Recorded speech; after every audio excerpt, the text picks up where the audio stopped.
नमस्कार, स्वागत है आप सभी का। आप देख रहे हैं इकॉनमी टुडे। 9:30 बजे का वक्त हो गया है और इस वक्त हम आपको जो कारोबार जगत की तमाम खबरें हैं उनको पहुंचाने की कोशिश करते हैं। सबसे पहले निगाह डालते हैं आज की टॉप लाइंस पर।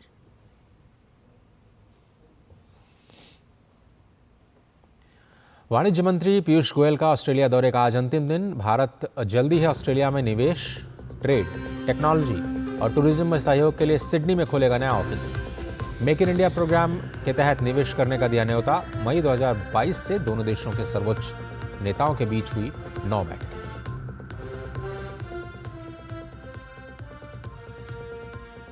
कारोबार को आसान बनाने के लिए सरकार के फैसले का बड़ा असर। सुप्रीम कोर्ट ने टैक्स से जुड़े विवादों के मामले में 5 करोड़ से कम मांग वाले 573 मामलों में दी बड़ी राहत। वित्त मंत्री ने इस साल के बजट में किया था ये ऐलान। Uttar Pradesh international trade show के दूसरे संस्करण का शुभारंभ आज से ग्रेटर नोएडा के इंडिया एक्सपो मार्ट में उपराष्ट्रपति जगदीप धनखड़ इस मेगा शो का शुभारंभ करेंगे। दुनिया के बाजारों में प्रदेश के उद्यमियों को मिलेगी ग्लोबल पहचान। और सपाट कारोबार के साथ खुले भारतीय शेयर बाजार। शुरुआती कारोबार में सेंसेक्स 147 अंक फिसला 84,766 पर और निफ्टी 41 अंकों की गिरावट के साथ 25,900 पर कारोबार करता है नजर। ये कुछ बड़ी खबरें जिन पर हमारी निगाह रहेगी और आज के फोकस में हम बात करेंगे ईज ऑफ डूइंग बिजनेस को लेकर के क्या कुछ बड़ा फैसला हुआ है। लेकिन बाजारों की अगर हम बात करें तो आज गिफ्ट निफ्टी से जो संकेत मिले थे उसके मुताबिक बहुत ही सपाट कारोबार आज के शुरुआती कारोबार में देखा जा रहा है। कल रिकॉर्ड ऊंचाई पर जाने के बाद गिफ्ट निफ्टी ने बिल्कुल फ्लैट ओपनिंग का संकेत दिया। 25,927 का असर दिखाई दिया और इसका असर इस वक्त भी दिखाई दे रहा है। इस वक्त देखें तो बाजार बिल्कुल फ्लैट कारोबार करते हुए नजर आ रहे हैं। सेंसेक्स में इस वक्त 15 अंकों की गिरावट है। शुरुआत में ये 147 अंक नीचे खुला 84,766 का स्तर, लेकिन इस वक्त बिल्कुल सपाट कारोबार दिख रहा है। सेंसेक्स में 84,922 का स्तर दिख रहा है। निफ्टी की भी बात करें तो बिल्कुल फ्लैट, जो कल का स्तर था 25,940, ये ओपनिंग भले ही गिरावट के साथ हुई हो लेकिन फिर से बाजार संभलते हुए दिखाई दे रहे हैं। मिड कैप में इस वक्त गिरावट दिख रही है। स्मॉल कैप में भी गिरावट का सिलसिला दिखाई दे रहा है। सबसे ज़्यादा action HDFC bank, power grid, Mahindra and Mahindra, Tata steel और हिंडाल्को में है। पावर ग्रिड में 1% की बढ़त देखी जा रही है। टाटा स्टील में भी 0.25% की बढ़त। BPCL, इंडसइंड बैंक और टेक महिंद्रा में भी शुरुआती कारोबार में बढ़त दिखाई दे रही है। पावर ग्रिड इस वक्त 4% से ऊपर कारोबार करता हुआ नजर आ रहा है। हिंडाल्को में करीब 1% की बढ़त है। जहां पर इस वक्त नुकसान दिख रहा है उसमें Britannia, Asian Paints, Tata Mahindra, HCL tech और अपोलो हॉस्पिटल के साथ साथ नेस्ले जैसे स्टॉक्स में इस वक्त थोड़ा सा रुझान नेगेटिव बायस।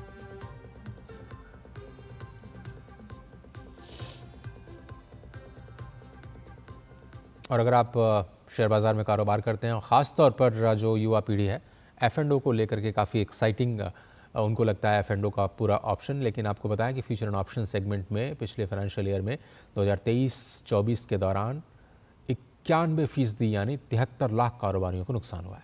इन कारोबारियों को औसतन 1.2 लाख रुपए का नुकसान हुआ। सेबी की तरफ से ये एक स्टडी जारी की गई है। सेबी के इस अध्ययन में कहा गया कि फ्यूचर एंड ऑप्शन से जुड़े 1 करोड़ से ज़्यादा कारोबारियों में से 93% लोगों को नुकसान हुआ। दरअसल अगर आप 2021 से 2024 के बीच की बात करें तो 3 सालों में प्रति कारोबारी करीब 2 लाख रुपए का नुकसान हुआ है। इस दौरान ऐसे कारोबारियों का कुल नुकसान 1.8 लाख करोड़ रुपए से ज़्यादा रहा। वित्त वर्ष 2023-24 में कारोबारियों को कुल करीब 75,000 करोड़ रुपए का नुकसान हुआ है। बाजार नियामक सेबी के अध्ययन में पाया गया कि घाटा उठाने वाले जो सबसे ऊपर के 3.5% लोग हैं, उनको जो करीब 4 लाख कारोबारी हैं, उनको औसतन 28 लाख रुपए का नुकसान हुआ। आप सोचिए 4 करोड़ लोगों को F&O सेगमेंट में 28 लाख रुपए गंवाने पड़े हैं। 3 साल की अवधि में अगर जो मुनाफा कमाने वाले जो है उनकी संख्या बहुत ही कम रही। 1% लोग ही मुनाफा कमा पाए और आप 7% लोग मुनाफा कमा पाए, लेकिन उसमें से 1 लाख रुपए के आसपास औसतन मुनाफा कमाने वालों की संख्या केवल 1% है।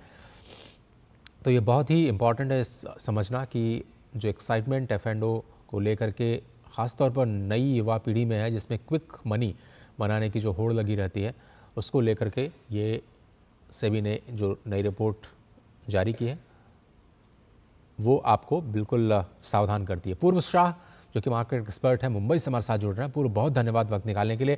तो सबसे पहले सवाल यही कि F&O सेगमेंट में ऐसा क्या है कि इतने ज़्यादा बड़े लॉस के बावजूद भी लोगों का रुझान इतनी बड़ी संख्या में, ख़ासतौर पर जो नए निवेशक उतर रहे हैं बाजार में, उनके अंदर एक्साइटमेंट बहुत ज़्यादा आ रहा है। एफ की बात करें तो ये अजय, ये चीज है कि जहां आप 10,000 रुपया दे के 1 लाख रुपए के ट्रेडिंग कर सकते हैं, तो ये एक चीज काफी एक्साइटिंग रहती है कि जब भी लो कैपिटल हो मेरे पास, या 20 या 50,000 रुपया हो, तो ये 20 या 50,000 के साथ मैं 2 लाख या 5 लाख का ट्रेडिंग कर सकता हूं। तो एक टाइप की उधारी ही हो गई। अब सभी सभी जगह पे पता है कि उधारी करने से तो डेफिनेटली कभी ना कभी लॉस बड़ा हो सकता है। ये एक जो प्रॉब्लम है वो नए जनरेशन को समझने की बहुत जरूरी है कि ये जो फीचर है, इससे पैसे जल्दी बन भी सकते हैं पर जल्दी टूट भी सकते हैं। लेकिन ये जो आंकड़ा सेबी दिखा रहा है पूर्व, वो तो बहुत ही स्टैगरिंग है। 91%, 93% लोग अगर लूज कर रहे हैं, तो इसका मतलब 10 में से 9 लोगों से ज़्यादा तो लोग इसमें लूज ही कर रहे हैं। फिर इसमें इसकी तरफ क्यों जाए आदमी क्विक मनी बनाने के लिए? क्योंकि बहुत सारे लोगों के पैसे डूब रहे हैं। मुझे लगता है हर ऑफिस में अगर आप देखें, और लोग चोरी छुपे करते हैं, लोग बताते भी नहीं हैं।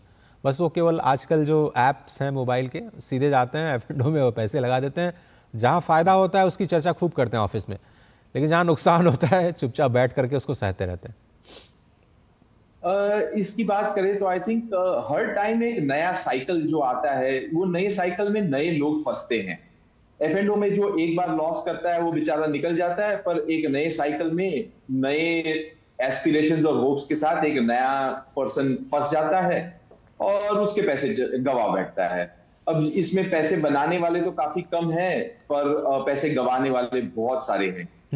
खाली सभी के आंकड़े नहीं, पर हम ऑफिस में जब बैठते हैं और हम इन्वेस्टर से जब बात करते हैं, तभी काफी इन्वेस्टर्स का ये सेम ही स्टोरी है। हमने भी ये सुनी है और हमने भी ये इंटरेक्ट की है कि काफी लोग इसमें लॉस करते हैं, तो भी वो जो ग्रीड है कि भाई 10,000 लगाने से डबल हो जाएंगे जी जी पैसे, जी। 5 दिन 4 दिन में डबल हो सकते हैं। इसमें ऑप्शंस की तो बात करें तो वो तो एकदम ही ऐसी चीज है जो 1 महीने के अंदर आपको टाइम लिमिट दी जाती है कि भाई 1 महीने के अंदर आपका जो डायरेक्शन है वो राइट हुआ तो बस, वरना 1 महीने में आपने जितने पैसे लगाए सब उड़ा दिए आपने।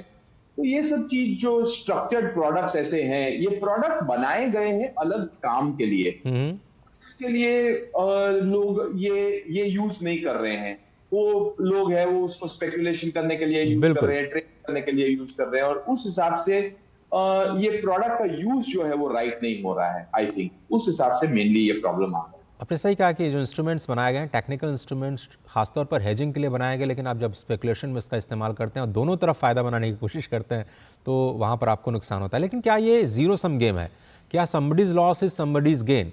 राहुल गांधी कह रहे हैं कि आप छोटे निवेशकों को नुकसान हो रहा है, बड़े लोगों का नाम बताइए जिनको फ़ायदा हुआ, पर ऐसा होता है क्या? ये समझ में नहीं आ रहा है उनकी जो लॉजिक।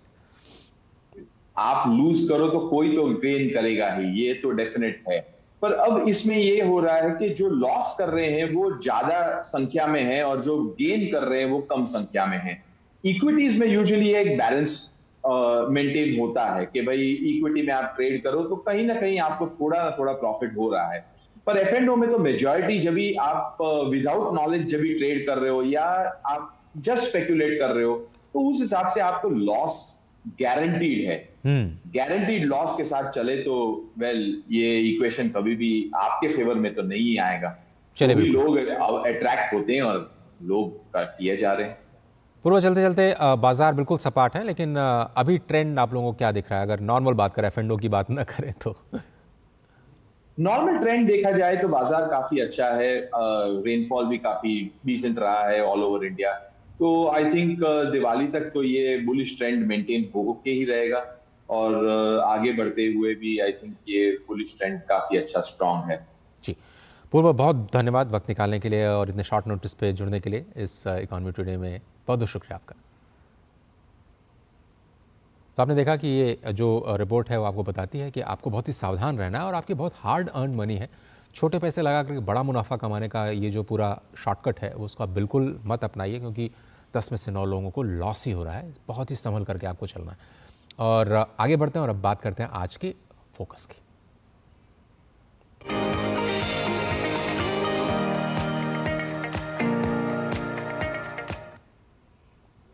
और कारोबार को आसान बनाने के लिए सरकार के फैसले का बड़ा असर देखने को मिला है। सुप्रीम कोर्ट ने अब टैक्स से जुड़े विवादों के मामले में 5 करोड़ से कम जो मांग वाली 573 मामलों में बड़ी राहत दी है। वित्त मंत्रालय ने एक बयान जारी किया है और जानकारी दी है कि केंद्रीय बजट 2024-25 में जो प्रत्यक्ष कर है, सेवा कर और उत्पाद शुल्क से जुड़ी जो अपील्स हैं, उसकी मौद्रिक सीमा को बढ़ा दिया गया था, यानी लिमिट्स को बढ़ा दिया गया था। और इन बदलावों से कर से जुड़े मुकदमे में कमी और कर विवादों का समाधान अब तेजी से होने लगा है। इसके साथ ही कारोबार आसान होने की भी उम्मीद जताई जा रही है। बजट के बाद सीबीडीटी और सीबीआईसी ने अपने अपने डोमेन में अपील दायर करने के लिए मौद्रिक सीमा बढ़ाने के लिए जो आवश्यक आदेश जारी किए थे, अब सुप्रीम कोर्ट ने अपील दायर करने की मौद्रिक सीमा में बदलाव के बाद प्रत्यक्ष कर से जुड़े 573 मामलों का निपटारा कर दिया है।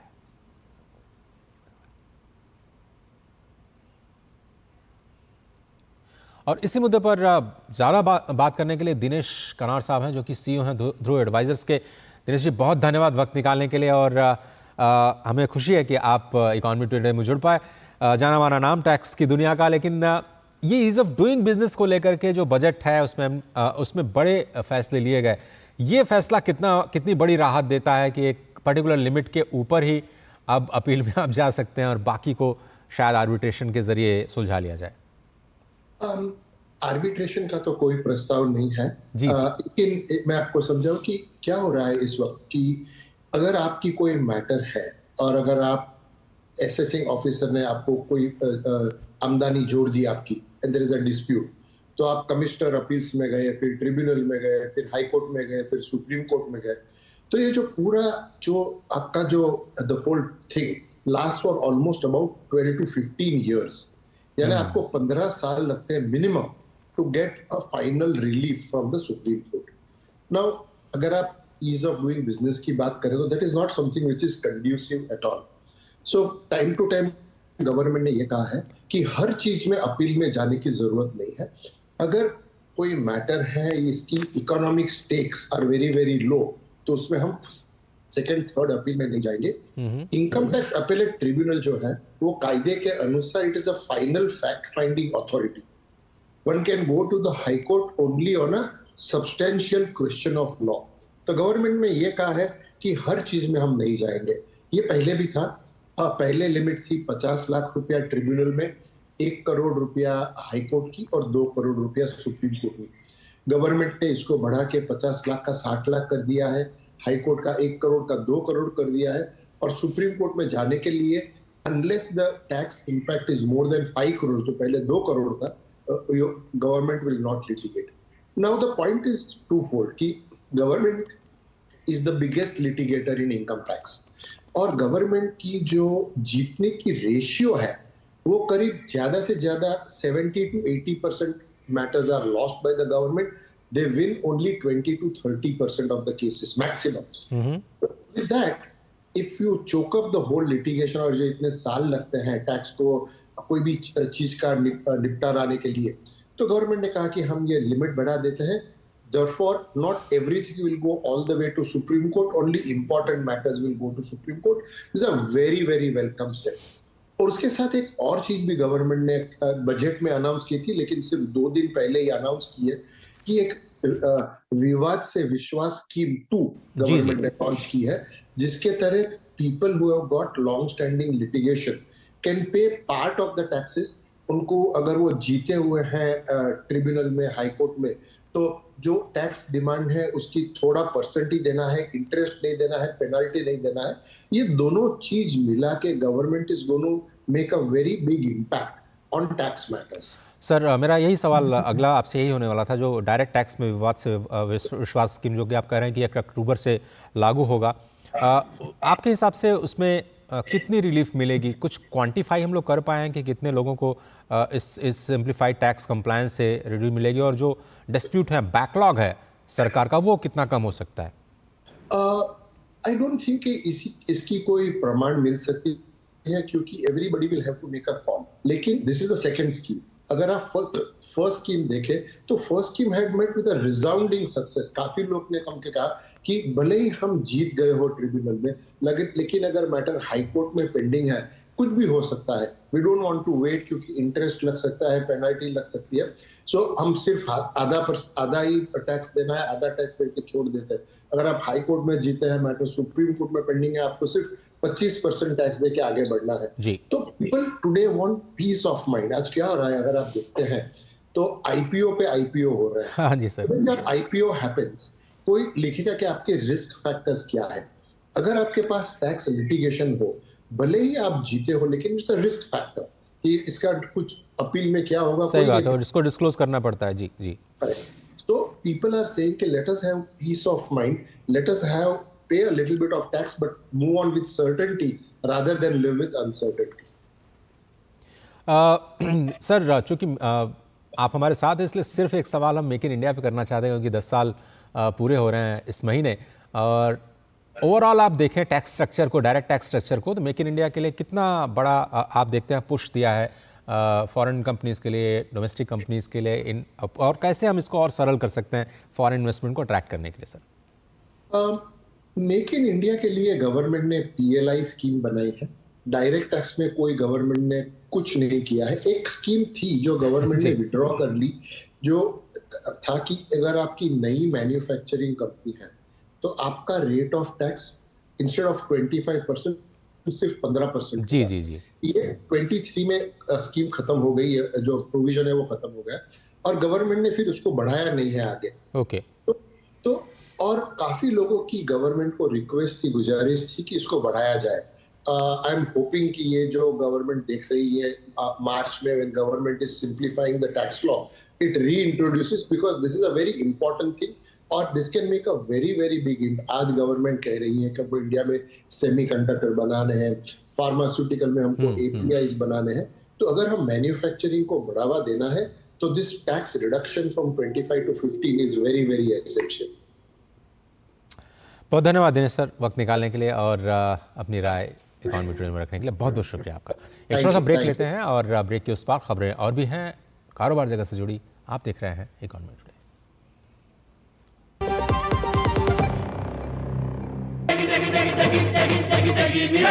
MDH की देगी मिर्च, देगी मिर्च का तड़का, अंग अंग फड़का। MDH की देगी मिर्च। बेटियां घर की रौनक हैं, बेटियां घर संवारती हैं, बेटियां पीढ़ियां सजाती हैं, बेटियां घर की बुनियाद कहलाती हैं। बेटियों को सलाम करता है मोंगिया स्टील, स्टील का बादशाह। आत्मनिर्भरता और आत्मसम्मान, चेहरे पे खिली है मुस्कान। हमने एक अटल पेंशन योजना लगाई है, और अभी से आप पैसा जमा कराना चालू करोगे, जितना जमा कराओगे उसके अनुपात में 60 साल की उम्र होने के बाद आपको पेंशन मिलना शुरू हो जाएगा। आज 6 करोड़ से अधिक लोगों ने भारत सरकार की अटल पेंशन योजना में पंजीकरण कराया है। आप भी इससे जुड़े और लाभ उठाएं। बात जब पीढ़ियों के लिए बनने वाले घर की हो तो जिम्मेदारी बड़ी हो जाती है। गैलेंट समझता है ये जिम्मेदारी। अब डबल एम रिब्स के साथ गैलेंट एडवांस TMT रीबार, निर्माण का रियल हीरो। स्वागत है आप सभी का। वाणिज्य मंत्री पीयूष गोयल के ऑस्ट्रेलिया दौरे का आज अंतिम दिन है। केंद्रीय वाणिज्य मंत्री पीयूष गोयल ने कहा कि भारत जल्द ही ऑस्ट्रेलिया में निवेश, ट्रेड, टेक्नोलॉजी और टूरिज्म में सहयोग करने के लिए सिडनी में एक नया ऑफिस खुल रहा है। भारत ने ऑस्ट्रेलिया को मेक इन इंडिया प्रोग्राम में निवेश करने का न्योता भी दिया है। आपको बताएं कि मई 2022 से दोनों देशों के सर्वोच्च नेताओं के बीच 9 बैठकें हुई हैं, और बहुत सारे सेक्टर्स में जो सहयोग को बढ़ाने पर लेकर के वाणिज्य मंत्री पिछले कई दिनों से ऑस्ट्रेलिया के दौरे पर थे। सिडनी में कई उद्योगपतियों के साथ उन्होंने मुलाकात की। साथ ही साथ डेयरी सेक्टर में कुछ अभी भी मुश्किलें हैं दोनों देशों के बीच में, जिस पर बातचीत लगातार जारी है। चीन, भारत और ऑस्ट्रेलिया के बीच में जो गतिरोध है निवेश को लेकर के, कुछ सेक्टर्स को लेकर के, उस पर भी बातचीत हुई है। लेकिन खास बात यह है कि दोनों देशों के जो टॉप इंडस्ट्री चैम्बर्स हैं वो अब हाथ मिला रहे हैं आपस में सहयोग करने के लिए। पीपल टू पीपल कनेक्ट बढ़ा है, और ऑस्ट्रेलिया के साथ जो एक्टा समझौता हुआ है उसका काफ़ी बड़ा असर देखने को मिला है दोनों देशों के बीच कारोबार इस संबंध को और भी मजबूत बनाने के लिए। जो नेक्स्ट स्टेप है नेक्स्ट स्टेज है, अब उसकी और अब दोनों देश आगे जाने के लिए तैयार हैं, बहुत ही इंपॉर्टेंट है। और वाणिज्य और उद्योग मंत्री पीयूष गोयल ने अपनी यात्रा के दौरान कई कार्यक्रमों में शिरकत की। पीयूष गोयल साहब सिडनी में real estate developers association of India CREDAI के 22वें राष्ट्रीय सम्मेलन में मुख्य अतिथि के रूप में शामिल हुए। इस सम्मेलन में भारत में और ऑस्ट्रेलिया में लगभग 1100 रियल एस्टेट डेवलपर्स इकट्ठा हुए थे। अपने संबोधन में पीयूष गोयल ने रियल एस्टेट उद्योग में कार्यरत लाखों श्रमिकों की भलाई के लिए और भी ज़्यादा प्रभावी उपाय कार्य करने का आह्वान किया है। साथ ही उन्होंने भारतीय अर्थव्यवस्था के विकास में रियल एस्टेट क्षेत्र के योगदान की सराहना भी की। पीयूष गोयल ने न्यू साउथ वेल्स के प्रीमियर MP क्रिस मिन्स के न्यू साउथ वेल्स की संसद में मुलाकात की। मुलाकात के दौरान भारत और ऑस्ट्रेलिया के बीच बढ़ते व्यापार और सामुदायिक संबंधों पर चर्चा हुई। पीयूष गोयल ने भारत के संसदीय मित्रों और ऑस्ट्रेलिया भारत व्यापार परिषद द्वारा आयोजित एक स्वागत समारोह में भी हिस्सा लिया। उद्यमियों की आशाओं और संभावनाओं के महाकुंभ यानी Uttar Pradesh international trade show के दूसरे संस्करण का आज शुभारंभ होगा नोएडा के इंडिया एक्सपो मॉर्ट में। उपराष्ट्रपति जगदीप धनखड़ इस मेगा शो का शुभारंभ करेंगे। ट्रेड शो 25 सितंबर से 29 सितंबर तक ग्रेटर नोएडा के इंडिया एक्सपो मार्ट में आयोजित हो रहा है। ट्रेड शो से भारत के साथ साथ प्रदेश के जो उद्यमी हैं अपनी नई ग्लोबल पहचान के लिए इसमें शामिल हो रहे हैं। दुनिया भर के देश प्रदेश के क्राफ्ट्स, कुजीन्स और कल्चर से रूबरू होंगे और 70 देशों से 350 से ज़्यादा उद्यमियों ने इवेंट में हिस्सा लेने के लिए रजिस्ट्रेशन कराया। देश में म्यूचुअल फंड बाजार में एसेट अंडर मैनेजमेंट इस साल 66% बढ़ा और इस वर्ष बढ़कर के 66 लाख करोड़ रुपए से ज़्यादा हो गया है और इस साल 50 मिलियन यानी 5 करोड़ निवेशक के आधार को अब ये पार करने के लिए तैयार है। ये बढ़ोतरी करीब 41% हुई, माफ़ कीजिएगा, और 66 लाख करोड़ रुपए का जो एसेट अंडर मैनेजमेंट है वो अभी पहुंच चुका है। 2023 की बात करें तो ये 47 लाख करोड़ रुपए के स्तर पर था। जानकारों की माने 2030 तक निवेशकों की संख्या 100 मिलियन यानी 10 करोड़ पहुंच सकती है, जिसमें कुल AUM 100 ट्रिलियन रुपए जा सकता है। इस उछाल को बाजार की मजबूत खुदरा भागीदारी, अनुकूल बाजार स्थितियों और निवेश रणनीतियों से बढ़ावा मिलने की उम्मीद है। भारतीय म्यूचुअल फंड बाजार का कुल AUM अगस्त में पहली बार 65 लाख करोड़ रुपए के पार पहुंचा था। SIP नई ऊंचाई पर पहुंचा है। अगस्त में SIP के जरिए मासिक योगदान बढ़ करके अब 23,547 करोड़ रुपए पहुंच चुका है। ये वृद्धि तब हुई है भारत के छोटे शहरों के निवेशक पहले की तरह म्यूचुअल फंड को अपना रहे हैं और शीर्ष 15 में से अधिक शहरों में निवेशकों की हिस्सेदारी 4 सालों में काफ़ी ज़्यादा बढ़ी है।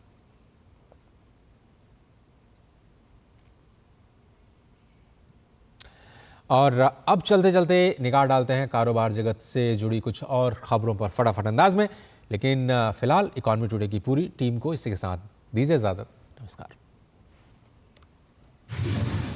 मेक इन इंडिया के सफलतापूर्वक 10 साल पूरे होने पर वाणिज्य मंत्री पीयूष गोयल ने कहा कि कारोबारी सुगमता बढ़ाने, भ्रष्टाचार को कतई बर्दाश्त नहीं करने और इलेक्ट्रॉनिक्स जैसे उभरते क्षेत्रों पर केंद्रित प्रयासों से मेक इन इंडिया को बढ़ावा मिला है। उन्होंने कहा कि सरकार की इस पहल से देश में घरेलू तथा विदेशी निवेश को बढ़ाने में मदद मिली है। RBI गवर्नर शक्तिकांत दास ने कहा कि कीमत स्थिरता और आर्थिक वृद्धि के बीच संतुलन जरूरी है। अर्थव्यवस्था की मदद के लिए केंद्रीय बैंकों को मौद्रिक नीति के साथ साथ सूझबूझ के साथ नियमन और निगरानी जैसे उपायों को अपनाना चाहिए। उन्होंने कहा कि RBI ने जो रुख अपनाया है वह भारतीय अर्थव्यवस्था के लिए अच्छा है। बाजार नियामक सेबी ने विदेशी पोर्टफोलियो निवेशकों के पंजीकरण के लिए सरल फॉर्म का प्रस्ताव रखा। सेबी ने पाया कि FPI आवेदकों की कुछ निश्चित श्रेणियों में सूचनाएं पहले से ही डिपॉजिटरीज के CAF मॉड्यूल में है। ऐसे में इन आवेदकों को दोबारा इसे नहीं देना होगा।